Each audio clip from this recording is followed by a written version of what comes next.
नमस्कार साथियों, आप सब कैसे हैं। आशा करता हूं कि आप सब सुखी होंगे, स्वस्थ होंगे, मस्त होंगे। तो दोस्तों, आप टाइटल को देख करके तो समझ ही गए होंगे कि आज हम किस विषय पर बात करने वाले हैं। तो चलिए दोस्तों, आज का टॉपिक हम रामायण से लेते हैं। दोस्तों, रामायण हिंदू धर्म का एक पवित्र ग्रंथ है और लगभग सभी के घरों में रामायण की पुस्तक अवश्य होगी। और यदि रामायण पढ़ी नहीं है, यदि जैसे कि हम अनपढ़ हैं, पढ़ना नहीं जानते हैं, तो टीवी सीरियलों में तो देखते ही हैं। तो आज हम उसी रामायण से संबंधित कुछ विशेष बात करने जा रहे हैं। तो जैसा कि दोस्तों रामायण में बताया गया है कि भगवान श्री रामचंद्र के लिए 14 वर्षों का वनवास माता कैकेयी के कहने पर दिया गया था।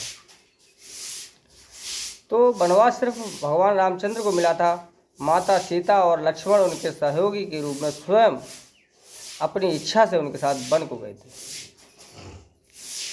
तो मित्रों, भगवान राम, लक्ष्मण और सीता तीनों प्राणी 14 वर्ष के वनवास के लिए अयोध्या से निष्कासित हो गए थे।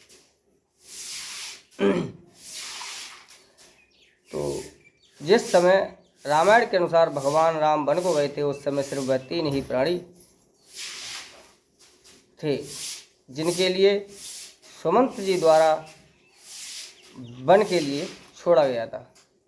जिन्हें जो अयोध्या के जो विशेष सचिव थे सुमंत जी महाराज, उनके द्वारा उन्हें वन में छुड़वाया गया था। सारी अयोध्या की जनता उन्हें विशेष स्नेह के साथ रोकने का प्रयास किया और नहीं रुकने पर उनके साथ साथ सारी जनता गई थी। तो मित्रों, जब भगवान राम वन के लिए चले गए तो भगवान राम धन से, राज्य से, सभी प्रकार से बलहीन हो चुके थे, क्योंकि वह मात्र 3 प्राणी थे और वह भी एक तपस्वी सन्यासी के रूप में, जहाँ की उनके पास कोई सुख और सुविधा नहीं थी। ऐसी अवस्था में वह ऋषि और मुनियों से मिलते मिलते इधर उधर वनों में अपने भ्रमण कर रहे थे। तो जब पंचवटी के तट पर जाकर निवास करने लगे तो उस समय उनके साथ एक दुखद घटना घटी कि वहाँ अचानक एक दिन शूर्पणखा आ जाती है और शूर्पणखा भगवान राम के रूप पर मोहित हो जाती है। जब शूर्पणखा भगवान राम के रूप पर मोहित हो जाती है तो भगवान राम शूर्पणखा से विवाह प्रस्ताव के लिए इनकार कर देते हैं और वह लक्ष्मण के पास उसे भेजते हैं। लक्ष्मण जी भगवान राम का दास होने का हवाला देते हुए स्वयं उससे विवाह से इनकार कर देते हैं। तो वह ये देखती है कि ये सीता मेरे मार्ग का रोड़ा है, यदि ये सीता के लिए मैं रास्ते से हटा दूं तो मेरा कार्य सफल हो जाएगा, और वह सीता को खाने के लिए झपटती है। जब वह सीता को खाने के लिए झपटती है तो लक्ष्मण श्री राम के इशारे पर उसके नाक और कान काट लेते हैं, जिससे वह नाक कानहीन होकर के अपने चचेरे भाई खरदूषण दशरथ के पास जाती है। तो खरदूषण उसके कहने पर भगवान राम पर चढ़ाई कर देते हैं। भगवान राम विशालकाय सेना को आते हुए देखकर सीता के लिए लक्ष्मण से किसी कंदरा में ले जाकर छिपने को कहते हैं कि यदि सीता को आप यहाँ पर रखोगे तो ये असुरों को देख करके डर जाएंगी और इन्हें मैं अकेले ही संभाल लूँगा। तो लक्ष्मण सीता जी को एक कंदरा में ले जाते हैं। वहाँ राम उन समस्त विशालकाय सेना के सहित खरदूषण का विनाश कर देते हैं। जब खरदूषण का विनाश देख करके वह शूर्पणखा रोती बिलाती अपने बड़े भाई लंकेश रावण के पास पहुंच जाती है। जब वह रावण को अपना सारा वृत्तांत बताती है तो रावण अपने मन में ये निश्चय करता है, सोचता है कि ये खरदूषण ही मेरे समान इस समय संसार में बलवान है और कोई इतना बड़ा बलवान नहीं है। यदि उन्हें किसी ने मारा है तो वह प्रभु ही हो सकते हैं। ऐसा सोच करके रावण खरदूषण की मृत्यु से आहत होकर डर जाता है और उन्हें ईश्वर का अवतार मानते हुए अपनी मृत्यु से डर करके वह अपनी बहन के अपमान का बदला लेने के बारे में सोचता है और कहता है कि यह बहन तू घर जा, यदि वह साक्षात ईश्वर हैं तो उनके हाथों से मैं स्वर्ग सिधार जाऊंगा, और यदि वह साधारण मनुष्य हैं तो उन्हें मार करके उनकी स्त्री का हरण कर लाऊंगा। तो ऐसा अपनी बहन को सांत्वना देकर शूर्पणखा को भेज देता है और वह रात भर इसी विचार विमर्श में रहता है कि मैं किस प्रकार से अपनी बहन के अपमान का बदला लूँ, क्योंकि वह खरदूषण की मृत्यु से इतना डर गया कि वह अपना आत्मविश्वास खो बैठता है और फिर वह एक महाबलशाली होते हुए भी अपने बल का प्रयोग नहीं करता है और वह छल की ओर ऐसा देखता है। जब वह छल की ओर देखता है तो उसके मन में विचार आता है कि मेरा मामा मारीच अति मायावी है, क्यों ना मैं उसे उसकी माया का सहारा लेकर के इन दोनों भाइयों को भ्रमित कर उस सीता का हरण कर लूँ, और जिससे मेरी बहन का अपमान का बदला पूरा हो जाएगा और उसे मैं अपने घर ले आऊँगा और अपनी पटरानी बनाऊँगा। और राम कभी भी समुद्र को पार कर मेरी लंका में नहीं आ सकता, इसलिए मैं सुरक्षित रहूँगा और मेरा अपमान का बदला भी पूरा हो जाएगा। इसी घटिया सोच के चलते उस लंकेश रावण ने इस छल का सहारा लिया जो कि त्रिलोक विजेता था।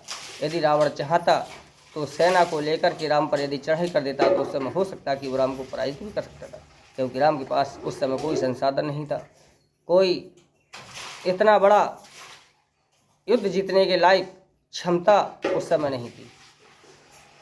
वह जाकर के उस मामा मारीच को लेकर के युद्ध से सोने का मृग बनाता है, सोने का मृग बना करके भगवान राम को भ्रमित करता है।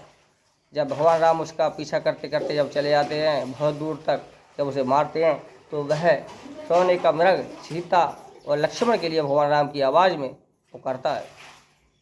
तो लक्ष्मण के लिए सीता कुछ आहत वाणी कहते हुए और भगवान राम के पास जाने का निवेदन करती हैं।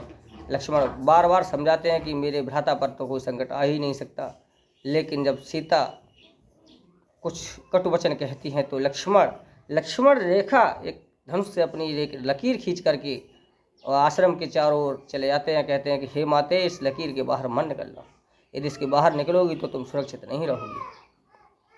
और वह भगवान राम की मदद के लिए पहुंच जाते हैं।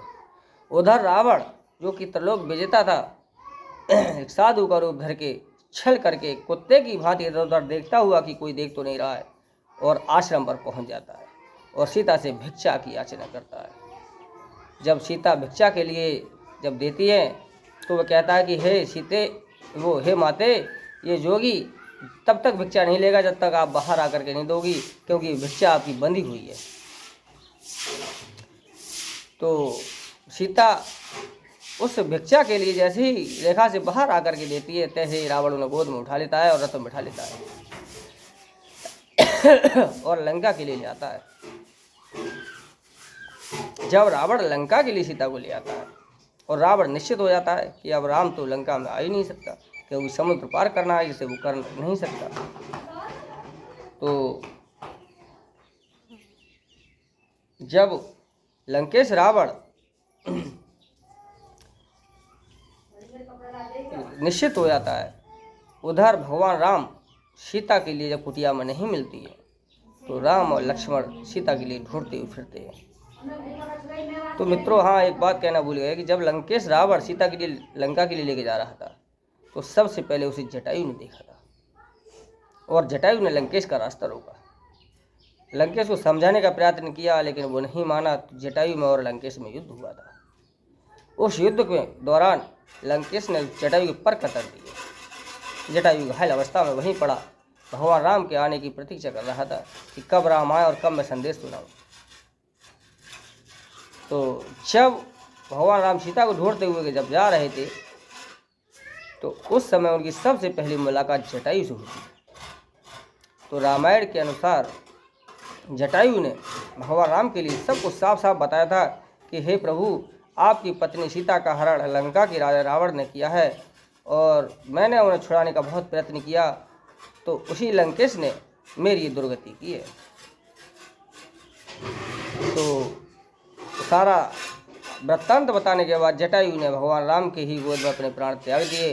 भगवान राम ने उसका अंतिम संस्कार किया। अंतिम संस्कार करने के बाद भी भगवान राम ने अपनी बुद्धिमत्ता का प्रयोग करते हुए कभी भी रामायण के अनुसार किसी से ये नहीं पूछा था कि मुझे लंकेश रावण का पता बता दो। उन्होंने सभी से यही कहा था कि आपने यदि सीता को देखा है तो कृपा कर हमें सीता का पता बता दें, यदि सीता काल के भी गाल में होगी तो मैं उसे निकाल कर ले आऊँगा। जबकि राम को स्वयं पता था कि सीता के लिए लंका का राजा रावण ले गया है। ऐसा इसलिए नहीं किया क्योंकि उन्हें तो रावण के विरुद्ध अपनी शक्ति और साहस जुटाना था। उस समय वो रावण से युद्ध करने में सक्षम नहीं थे। यदि वो यही कहते कि मुझे रावण का पता बता दो तो क्या रावण का पता तो उन्हें स्वयं मालूम था, क्या वो रावण से युद्ध करने में उस समय सक्षम थे? नहीं थे ना। इसलिए उन्होंने बुद्धिमत्ता का प्रयोग करते हुए कहीं भी रावण का पता नहीं पूछा था और सिर्फ सीता का ही पता पूछते रहे और अपनी सैन्य शक्ति को जुटाने का प्रयत्न करते रहे। उसके बाद वह शबरी के आश्रम पहुंचते हैं, जहां शबरी ने उन्हें बताया कि मैं सीता का पता तो नहीं बता सकती प्रभु, लेकिन कुछ परामर्श दे सकती हो, यदि आप मेरा परामर्श माने तो। भगवान राम ने कहा बताइए। तो भगवान राम ने सीता के लिए शबरी ने भगवान राम के लिए किष्किंधा के राजा बाली और सुग्रीव का पता बताया और कहा कि हे प्रभु, बाली किष्किंधा का राजा है, अति महाबलशाली है, जिससे सारे राजा महाराजा नतमस्तक होते हैं।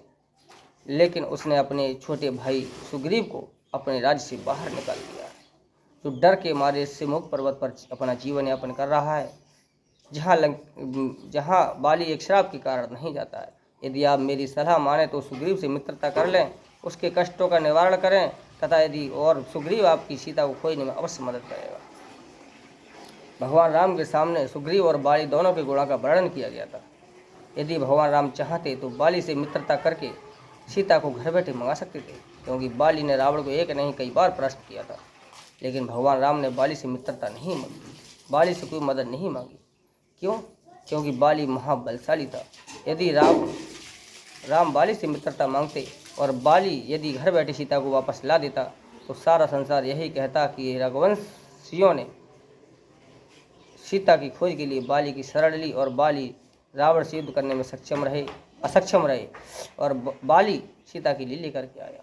दूसरी बात ये थी कि बाली हमेशा राम के ऊपर उपकार करता रहता और राम उसके हमेशा एहसानमंद रहते।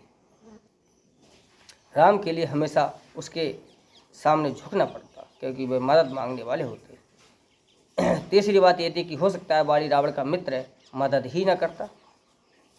लेकिन सुग्रीव जो था वह और राम दोनों एक ही मर्ज के मरीज थे, दोनों नारी दुख से दुखी थे, दोनों ही राज्य विहीन थे, इसलिए दोनों की दोस्ती पक्की थी और वहाँ दोनों एक दूसरे के मददगार सच्चे साबित हो सकते थे। तीसरी बात ये थी कि सुग्रीव हमेशा राम के साथ नतमस्तक रहता और रहा। इसी योजना के कारण राम ने बाली से मित्रता न कर सुग्रीव से मित्रता की। सुग्रीव से मित्रता करने के बाद रामायण के अनुसार राम ने छिप करके बाली का वध कर दिया। जब राम ने छिप करके बाली का वध किया था तो उस समय जब तारा विलाप कर रही थी तो उस समय भगवान राम और लक्ष्मण दो ही लोग थे। सारा राज्य बाली का था, सारी सेना बाली की थी, सारी जनता बाली की थी। यदि वहाँ तारा के विलाप पर आक्रोश भड़क जाता तो न सुग्रीव बचते, न राम बचते, न ही लक्ष्मण बचते। तो राम ने वहाँ भी अपनी कूटनीति और बुद्धिमत्ता का परिचय देते हुए कहा कि हे सुग्रीव, उठो, अपने भाई का अंतिम संस्कार कर स्वयं राजपद ग्रहण करते हुए अंगद के लिए युवराज बनाओ। क्योंकि अंगद उस समय राजा बनने में सक्षम नहीं था, अंगद नाबालिग था। अंगद बाली के लिए एक तरह से और सुग्रीव के लिए एक तरह से संरक्षक के रूप में रखा। वास्तविक राजा अंगद को बनाया, क्योंकि युवराज ही राजपद का अधिकारी होता है। यदि अंगद को युवराज उस समय नहीं बनाते तो फिर तो सुग्रीव का बेटा राजा बनता। इसलिए राम ने एक साबित कर दिया कि मैंने बाली के लिए किसी द्वेष के कारण नहीं मारा, किसी राज्य लालच के कारण नहीं मारा। मैंने बाली के लिए एक अहंकारी होने के कारण, अपराधी होने के कारण उसका वध किया है। वही उन्होंने वहाँ तारा के लिए समझाया कि मैंने बाली का वध नहीं किया है, मैंने बाली का अहंकार का वध किया है। बाली ने वो घृण कर्म किया था और जो उसे नहीं करना चाहिए था। यही बाली को समझाया था कि जो छोटे भाई की स्त्री को या पुत्री को इस तरीके से समझाता है कि जो कुदृष्टि देखता है तो उसे छिप करके मारने में कोई बुराई नहीं है। तो इसी तरीके से वह समझाते हुए उन्होंने उन सब का विश्वास जीत लिया और सुग्रीव को राजा बनाते हुए अंगद को युवराज बना दिया। अब उन्हें बाली की भी शक्ति मिल गई और सुग्रीव की शक्ति मिल गई। किष्किंधा का राज्य राम के अधीन हो गया। अप्रत्यक्ष रूप से वहाँ के शासक राम हो गए और प्रत्यक्ष रूप से वहाँ का शासक सुग्रीव हो गया, क्योंकि सुग्रीव उनका मित्र था। जब उनका मित्र सम्राट बन गया तो राम तो वहाँ के अतिथि थे, इसलिए वहाँ अप्रत्यक्ष रूप से वहाँ की बागडोर राम के अधीन हो गई, क्योंकि बाली राम का सुग्रीव राम का एहसानमंद था, क्योंकि राम के परोपकार से ही उसे सत्ता मिली थी। अब राम के लिए बाली और सुग्रीव दोनों की ताकत मिल गई। राम ने वानर शक्ति के सहयोग से लंका पर चढ़ाई की और इधर राम के लिए वन जब भटक रहे थे उसी समय अगस्त्य मुनि से भेंट हुई थी, जहाँ से उन्हें दिव्यास्त्रों की प्राप्ति हुई।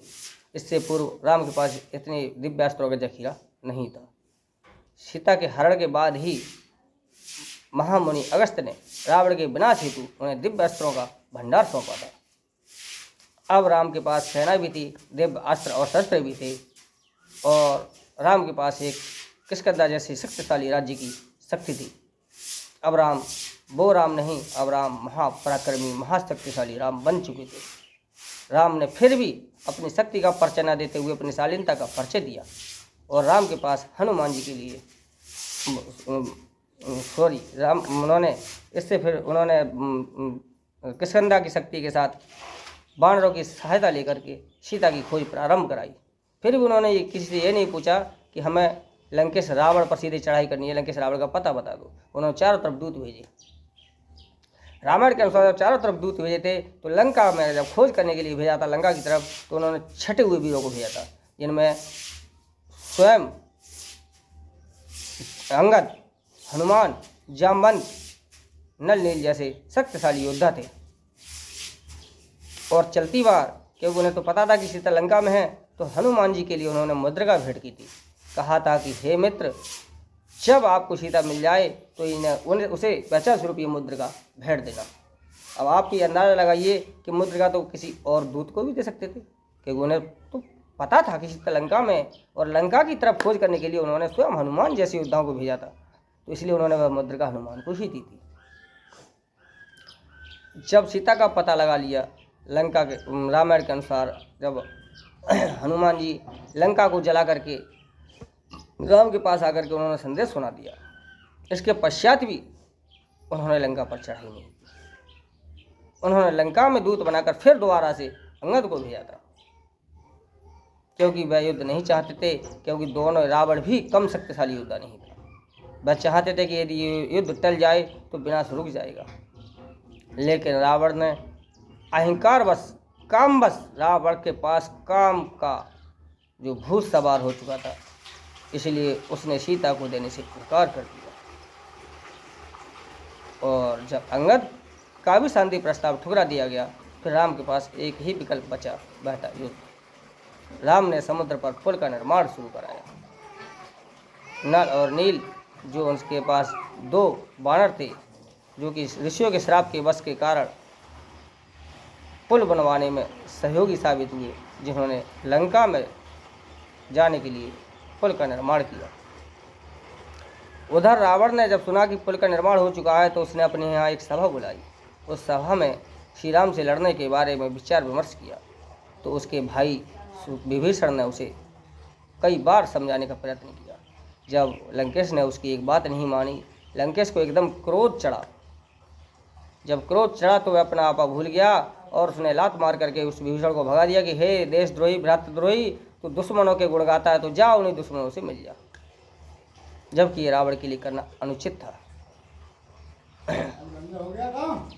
ये रावण ने इतना अनुचित किया जो उसे करना नहीं चाहिए था, और उसने अपने भाई विभीषण के लिए लात मार करके घर से बाहर भगा दिया, और वह जाकर के भगवान राम की शरण में पहुंचा।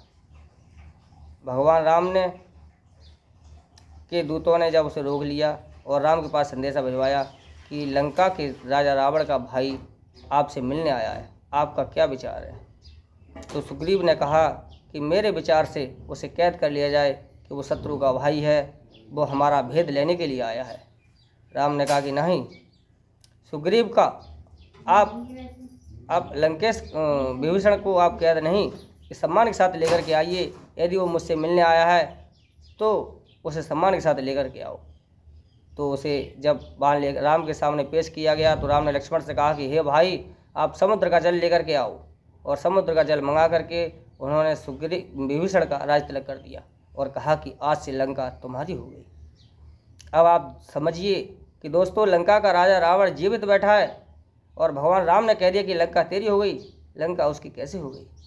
उन्होंने उसे लोभ के पास में बांध लिया। अब उसे भ्रातृ प्रेम उसका खत्म हो गया। अब उसे रावण नहीं, उसे लंका दिखने लगी, कब रावण मरे और कब लंका मेरी हो। और वह दिल जान से राम का दास बन गया। अब उस रावण ने भगवान राम के लिए तन मन से विभीषण ने भगवान राम के लिए तन मन से समर्पित होकर रावण के विनाश का प्रयत्न करना शुरू कर दिया। और उसने रावण की वो एक एक कमजोरी राम के लिए बताई जो राम को मददगार साबित हुई और रावण के लिए हानिकारक साबित हुई। तो मित्रों, जब उसी विभीषण ने, यदि रावण चाहता तो रावण को पहले तो अपने भाई की बात पर विचार करना चाहिए था। यदि भाई की बात ना भी मानी तो भाई को संतुष्ट करने का कोई ना कोई और उपाय करना चाहिए था। यदि वो फिर भी संतुष्ट नहीं होता तो उसे भगाने के बजाय कैद करके यदि अपने घर में रख लेता तो उसकी इतनी बड़ी कमजोरी नहीं होती। उन्होंने उसे लात मार करके उसे अपने शत्रु के पास भगा दिया, जो उसके पतन का मुख्य कारण बना। तो मित्रों, इसके पश्चात जितनी भी रावण की विरोधी शक्तियां थीं वो सब प्रत्यक्ष अप्रत्यक्ष रूप से राम की मदद करने लगी और राम ने आखिर में रावण पर विजय प्राप्त कर ली। रावण पर जब विजय प्राप्त करने के पश्चात जब रावण कटा हुआ पड़ा था तो उस समय भी राम ने अपनी शालीनता और अपनी योग्यता का परिचय दिया और लक्ष्मण के लिए रावण के पास ज्ञान शिक्षा लेने के लिए भेजा। और दोनों भाइयों ने रावण से ज्ञान की शिक्षा प्राप्त की। रावण के मरने के बाद राम चाहते तो लंका के सिंहासन पर स्वयं भी विराजमान हो सकते थे, लंका को अपने अधीन कर सकते थे, लेकिन उन्होंने लंका जैसे शक्तिशाली राज्य के लिए अपने राज्य में न मिला करके उस लंका पर अपने मित्र विभीषण के लिए बैठाया। अपने वचन का पालन करते हुए जब उन्होंने विभीषण के लिए बैठाया तो लंका तो अप्रत्यक्ष रूप से राम की हो ही गई, क्योंकि वहाँ लंका में रावण नहीं, अब उनका दास, उनका भक्त विभीषण बैठा था। तो अब मित्रों, इस प्रकार से राम ने एक किष्किंधा और लंका जैसे दो शक्तिशाली राज्यों पर अप्रत्यक्ष रूप से अपना शासन स्थापित कर लिया। अब राम वो राम नहीं, विश्व के सर्वाधिक शक्तिशाली राम बन चुके थे, क्योंकि उस समय के शक्तिशाली जो राज्य थे किष्किंधा और लंका, जो कि त्रिलोक विजयी, जहाँ के राजा त्रिलोक विजयी थे, उन दोनों राज्यों पर राम का एकाधिकार हो चुका था। अब मित्रों, भगवान राम ने अपने घर वापसी की। यदि उनके अंदर बुद्धि का प्रयोग न करते और वो कर्ता भाव रखते तो वह तो अयोध्या में वापस ही ना आते, और यदि आते भी तो गिलानी रखते, तो शत्रुता भाव रखते, तो वो भरत से दुश्मनी भी रख सकते थे कि भरत की माँ ने ही उन्हें राज्य से निकाला था। और भरत भी भगवान राम के लिए मनाने के लिए गए थे, उनके अंदर ही भ्रातृ प्रेम था। और वापस आए, जब वो वापस आकर के चारों भाई पुनः मिले और हंसी खुशी से राम का राज तिलक हुआ। तो उस समय सुग्रीव और विभीषण दोनों देख रहे थे और दोनों के मन में विचार आया कि इन चारों भाइयों में कितना प्रेम है। अरे, हमने तो थोड़े से लालच के लिए अपने भाइयों को मरवा दिया। तो मित्रों, यह है आज की भी राजनीति सिर्फ वही रामायण के ऊपर इर्द गिर्द घूम रही है। आज भी हमारे विरोधी हमारे खुद के परिवारों में फूट डाल करके और हमें खुद का नाश करने का प्रयत्न करते हैं। इसलिए हमें रामायण से शिक्षा लेनी चाहिए कि हमें क्या करना है। हमें कभी भी यदि हमारे परिवार से, भाई से यदि कोई दुश्मनी रंजिश है तो उसका हमें खुद समाधान करना चाहिए, खुद हमें प्रयत्न करना चाहिए, लेकिन कभी भी किसी बाहरी शत्रु को हस्तक्षेप करने की अनुमति न देनी चाहिए। यदि वह कोई बाहरी शत्रु आज हमारे भाई के लिए परास्त कर रहा है हमारे सहयोग से, कल के लिए उस शक्ति का प्रयोग करते हुए वह हमें भी नहीं बख्शेगा। इसलिए मित्रों, हमें रामायण से शिक्षा लेनी चाहिए। रावण सर्वश्रेष्ठ विद्वान जरूर था, लेकिन वह राम से इन सारी बातों को देखते हुए आप स्वयं अनुमान लगा सकते हैं कि राम श्रेष्ठ थे या रावण श्रेष्ठ था। मेरी राय में तो राम श्रेष्ठ विद्वान थे। यदि राम श्रेष्ठ बुद्धिमान न होते तो रावण जैसे परम शक्तिशाली शत्रु पर कभी विजय प्राप्त नहीं कर पाते थे, क्योंकि रावण हर प्रकार से राम से अधिक श्रेष्ठ था। रावण का राज्य राम से शक्तिशाली था। रावण के पास राम से अधिक दिव्यास्त्र थे। रावण के पास राम से अधिक सेना थी। राम क्या थे? राम तो 2 भाई थे केवल। उस समय राज्य की भी शक्ति नहीं थी। उन्होंने धीरे धीरे अपनी शक्ति का विस्तार किया था। अपन नीति कूटनीति से रावण को कमजोर किया था और रावण को परास्त किया। तो रावण नहीं, राम बुद्धिमान थे, राम योग्य थे। इसलिए हमें हमारे जो ऐतिहासिक ग्रंथ हैं उन ग्रंथों को पढ़ना ही नहीं है, उनके निचोड़ को देखते हुए उससे हमें कुछ न कुछ अवश्य ज्ञान अर्जित करना है, तो जिससे कि हम अपना भविष्य संभाल सकें। ये जितनी भी हमारी कथाएं हैं, इतिहास है, उन ग्रंथों से हमें सीख अवश्य लेनी चाहिए। तो आज के लिए मित्रों इतना ही। मिलते हैं अगले वीडियो में, तब तक के लिए नमस्कार।